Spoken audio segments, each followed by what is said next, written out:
Salut tout le monde, bienvenue dans ma nouvelle vidéo sur cette chaîne qui est un safe place pour chiller et t'informer. Dans cette vidéo, je vais vous parler de dramas coréens, japonais et thaïlandais. Je vais commencer par vous parler des dramas que j'ai regardés, ensuite je vous parlerai de ceux que j'ai commencé mais que je n'ai pas fini, puis je vous présenterai mes dramas préférés. Ça reste mon avis, donc il se peut qu'il soit différent du vôtre. On commence la vidéo avec un drama assez connu nommé The Glory. C'est un thriller coréen sorti pour la première partie en décembre 2022 et la deuxième partie en mars 2023. Il est composé de 16 épisodes. Comme acteurs principaux, on retrouve Song Hye-kyo, connu principalement pour Descendants of the Sun. Il y a aussi l'actrice Lim Ji-yeon et l'acteur Lee Do-yoon, connu notamment pour le drama Years of May. Le drama est disponible sur la plateforme Netflix. Maintenant, on va passer au synopsis. Nous suivons la vie d'une jeune femme nommée Moon Dong-eun qui a été harcelée au lycée. Il lui faut plusieurs années pour préparer sa vengeance contre ses camarades. Dans le drama, on suit sa vengeance, mais il arrive qu'on retourne dans le passé pour voir ce qu'elle a subi. Maintenant, on va passer à mon avis. J'ai bien aimé le drama, l'histoire était vraiment intéressante et il y avait beaucoup de rebondissements. Mais ce que j'ai beaucoup aimé, c'est le fait qu'il y ait une morale sur le harcèlement, d'autant plus qu'il est inspiré d'une histoire vraie. Ça concerne une Coréenne qui a été harcelée en 2006 dans un collège pour filles. On va maintenant passer au K-drama Crash Lady Ganyu, qui est un classique dans les K-dramas. Il a été diffusé du 14 décembre 2019 au 16 février 2020 et est composé de 16 épisodes. Dans les acteurs principaux, on peut y voir Son Ye-jin, qui a joué dans Something in the Rain, mais aussi Hyun Bin, que l'on peut retrouver dans Secret Garden. Dans Crash Lady Ganyu, on suit la vie d'une Sud-Coréenne qui se retrouve en Corée du Nord suite à un accident de parapente. Un officier de l'armée tombe sur elle et décide de l'aider à se cacher tout en essayant de la faire retourner chez elle. Mais ça ne se passe pas comme prévu. Le drama est disponible sur Netflix et je vais maintenant passer à mon avis. J'ai bien aimé le drama, je l'ai trouvé assez drôle et je l'avais commencé parce que j'avais vu beaucoup de commentaires positifs dessus, surtout sur la fin qui est considérée comme la meilleure. Et personnellement, la fin ne m'a pas choquée, j'ai trouvé assez prévisible, mais elle reste quand même très bien. Je vais vous présenter All of Us Are Dead, qui est un K-drama qui avait beaucoup tourné à sa sortie. C'est donc un drama coréen de type horreur qui était sorti le 28 janvier 2022. Il est composé de 12 épisodes. Comme acteurs principaux, on retrouve Lomon, Park Ji-woo et Yoon Chan-young. En résumé, le drama se passe dans un lycée qui est devenu l'épicentre d'une épidémie liée à un virus zombie. Nous suivons les élèves qui tentent de s'échapper et d'éviter d'être condamnés à leur tour. Le drama est également disponible sur Netflix. Personnellement, je l'ai trouvé original pour un K-drama, mais il est assez glauque, donc je vous le déconseille si vous n'aimez pas ce genre de contenu. Je le trouve bien réalisé au niveau des détails des zombies, des bruitages, etc. Et l'histoire ne s'arrête pas à leur tentative d'essayer de s'échapper face aux zombies, donc je trouve que c'est sympa. On passe au K-drama Love Alarm, sorti pour la première saison en août 2019 et la seconde en mars 2021. Dans cette romance, on peut voir l'acteur Song Kang, que vous avez sûrement vu dans Sweet Home, et aussi l'actrice Kim So-yoon, que l'on a pu voir par exemple dans le drama Who Are You School 2015. Et il y a aussi Jung Garam. Pour faire court, Love Alarm parle d'une application qui avertit les gens par une notification si quelqu'un est intéressé par eux. Et nous suivons la vie d'une jeune lycéenne nommée Kim Jojo, qui d'un côté fait face à ses problèmes personnels et de l'autre est coincée dans un triangle amoureux. Il s'agit du premier K-drama que j'ai regardé et à l'époque je l'avais bien aimé. Mais si je le regarde à nouveau aujourd'hui, je pense que je l'apprécierais moins. Parce qu'avec du recul, je trouve que c'est une histoire banale d'un triangle amoureux. On va passer à Squid Game, un drama qui a été vu par tout le monde je pense, mais je vais quand même vous le présenter. Il y a 9 épisodes et le premier a été diffusé le 17 septembre 2021. Dans les acteurs principaux, on retrouve Lee Jung-jae et Jung Ho-yeon. Voici le synopsis. Des personnes en difficulté financière sont invitées à une mystérieuse compétition de survie. Participant à une série de jeux traditionnels pour enfants, mais avec des rebondissements mortels, elles risquent leur vie pour une grosse somme d'argent. Il est disponible sur Netflix. Je vais maintenant passer à mon avis.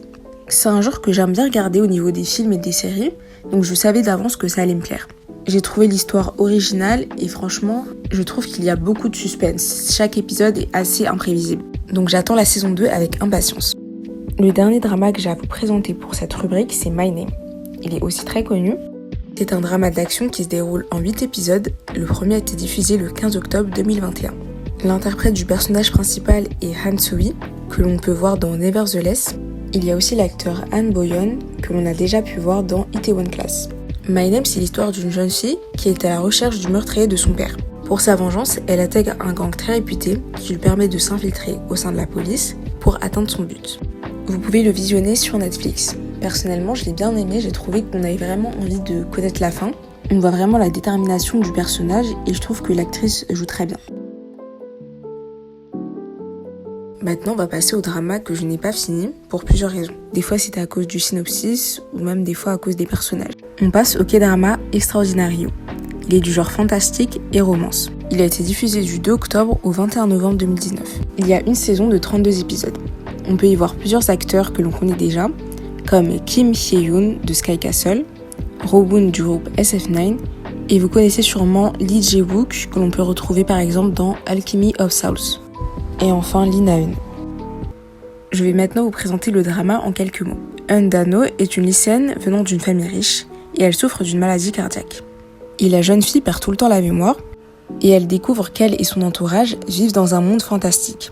D'un autre côté, on retrouve un étudiant nommé numéro 13 du lycée de Suri dont la vie commence à changer après sa rencontre avec Da-no. Le drama est disponible sur Viki. Pour ma part, je l'avais commencé parce que j'avais vu que Rowoon était dedans et je voulais voir son jeu d'acteur. J'ai regardé qu'un seul épisode, donc mon avis n'est pas très poussé, mais il me semble que je l'ai regardé sans lire le synopsis. Donc je m'attendais pas à quelque chose de fantastique. Quand j'ai compris ça, j'étais assez surprise et j'avais pas forcément envie de regarder quelque chose dans ce genre, donc j'ai arrêté.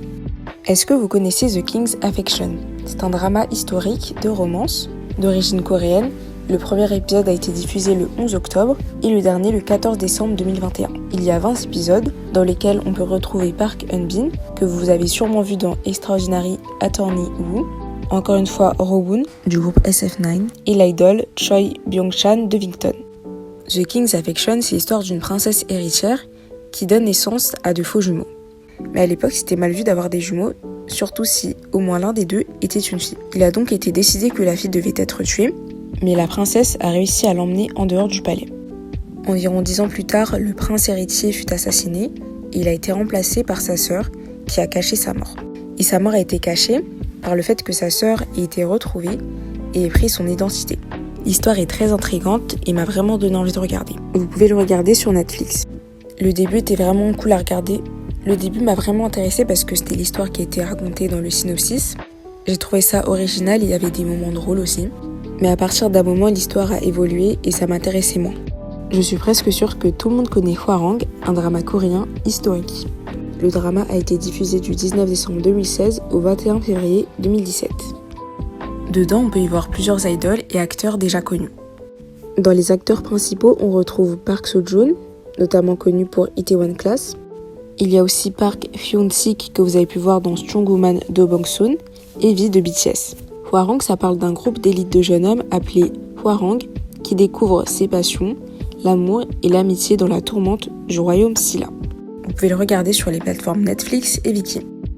Honnêtement, je l'ai commencé parce que j'ai vu que V jouait dedans et je pense que je suis pas la seule.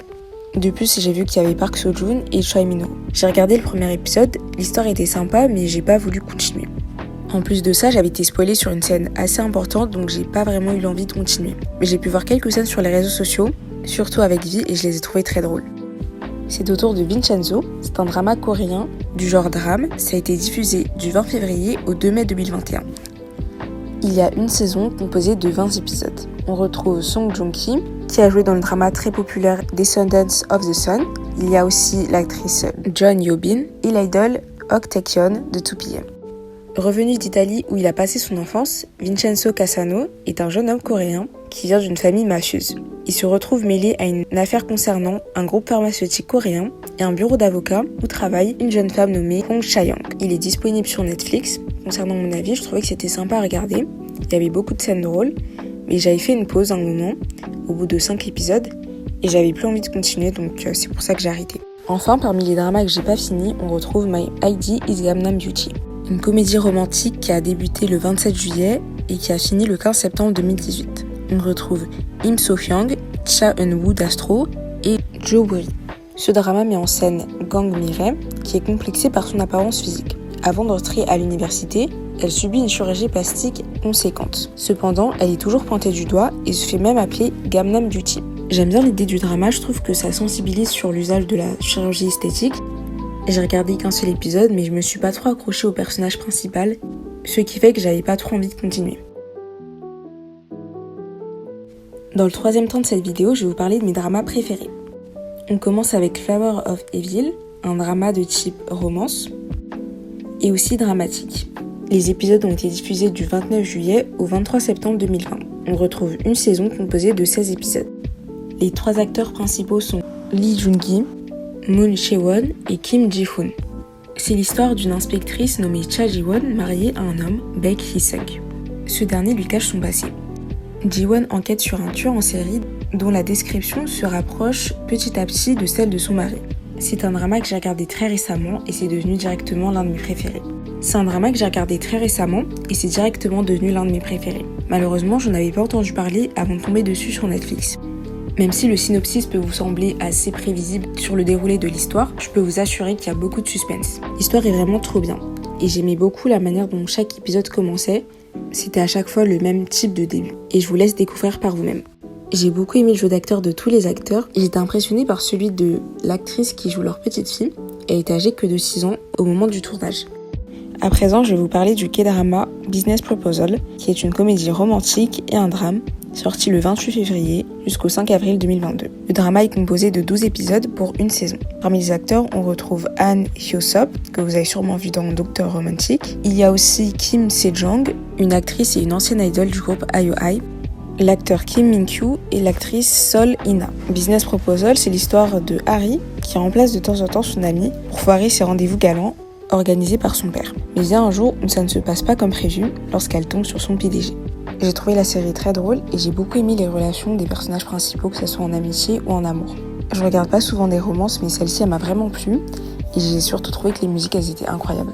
Vous connaissez sûrement Alice in Borderland, un drama japonais adapté du manga éponyme. Il est du genre thriller et science-fiction. La première saison a été diffusée le 10 décembre 2020 et la seconde le 22 décembre 2022. Il contient 16 épisodes et les acteurs principaux sont Kento Yamazaki, qui a joué dans Death Note, sorti en 2015. Il y a aussi Tao Tsuchiya et Nijiro Murakami. Alice in Borderland parle d'Arisu, un obsédé de jeux vidéo, qui se retrouve dans une étrange version de Tokyo et dans laquelle lui et ses 2 amis participent à des jeux dangereux pour survivre. Vous pouvez le regarder sur Netflix.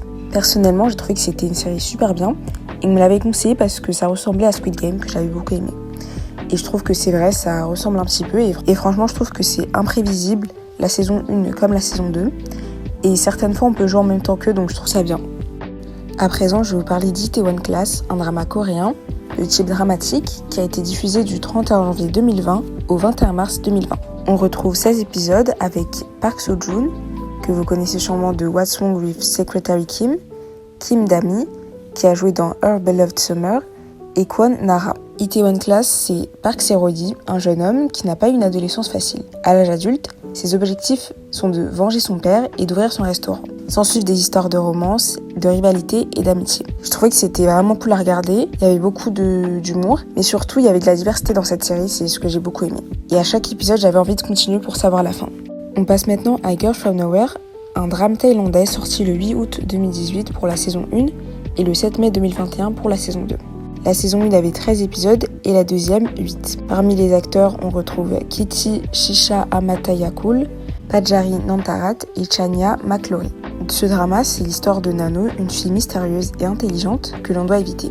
Elle est transférée dans différentes écoles et lorsqu'elle arrive dans une nouvelle institution, elle expose les mensonges et les méfaits des étudiants et des professeurs. On peut le regarder sur Netflix. J'ai trouvé que cette série elle était vraiment surprenante parce que quand je l'ai commencé, je savais pas que ça allait prendre cette tournure-là. Et je trouvais que c'était assez moralisateur d'un côté. C'est imprévisible et ce que j'aime beaucoup, c'est que chaque épisode est indépendant parce que à chaque épisode, elle arrive dans un nouveau lycée. Parmi mes dramas préférés, on retrouve Strangers from Hell. C'est un drama coréen, un thriller psychologique. Il a été diffusé du 31 août au 6 octobre 2019, composé d'une saison de 10 épisodes. Dans les acteurs, on retrouve Yim Si-won, que vous connaissez peut-être de Run-On, Lee Dong-wook, qui a joué dans Tale of the Nine Tails, et Kim Ji-eun. Strangers from Hell, en résumé, c'est l'histoire de Yoon Jung-woo, qui vient d'arriver à Séoul, où il cherche un appartement pas très cher. Il en trouve un dans un immeuble peuplé de personnes spéciales, et des événements étranges s'enchaînent. Mais il y reste le temps d'économiser. On suit donc ses péripéties. Le drama est disponible sur Netflix. J'ai trouvé que l'histoire était incroyable, il y a beaucoup de suspense, c'est rapide à regarder et j'ai découvert le jeu d'acteur de Lee Dong-wook. On finit avec mon drama préféré, The Penthouse. C'est un drama coréen du genre drame, thriller et suspense. Il y a 3 saisons qui ont été diffusées du 26 octobre 2020 au 10 septembre 2021. On peut voir les actrices Lee Ji-ha, Kim So-yeon et Kim Yoo-jin. Dans The Penthouse, Oh Yoon-hee veut le meilleur pour sa fille qui souhaite intégrer l'école des arts la plus prestigieuse du pays. Par conséquent, elle fait tout pour emménager au Hera Palace surmonté d'un penthouse, où les rivalités et les secrets fusent. Les 2 premières saisons sont gratuites sur Viki et aussi les 2 premiers épisodes de la saison 3. Mais sur Netflix, vous pouvez retrouver les 3 saisons. Honnêtement, c'est le meilleur drama que j'ai vu. C'était le 2e que je regardais et je savais déjà qu'aucun ne pouvait le dépasser. C'est très dramatique et je trouve qu'au début, ça énerve un petit peu parce que les drames s'enchaînent. On a l'impression que les gentils perdront toujours, mais c'est très intéressant de les voir évoluer. Je trouve ça drôle et surtout, il y a un côté un peu surjoué dans leur réaction. Donc je vous le conseille fortement. Et pour les personnes ayant regardé Sky Castle, sachez que c'est vraiment dans le même style. C'est la fin de cette vidéo, j'espère qu'elle vous a plu. Je vous ai mis les dramas qui m'ont plus marqué, donc il y en a certains que j'ai regardés mais que je n'ai pas mis dans cette vidéo. Dites-moi en commentaire quels sont vos 3 dramas préférés et si vous avez regardé ceux que j'ai mentionnés dans cette vidéo. J'espère que cette vidéo vous a plu, n'hésitez pas à liker, partager et vous abonner. Suivez-moi sur les réseaux sociaux sous le @popchill_actu sur Insta et TikTok. Je vous fais de très gros bisous et je vous dis à bientôt pour une prochaine vidéo.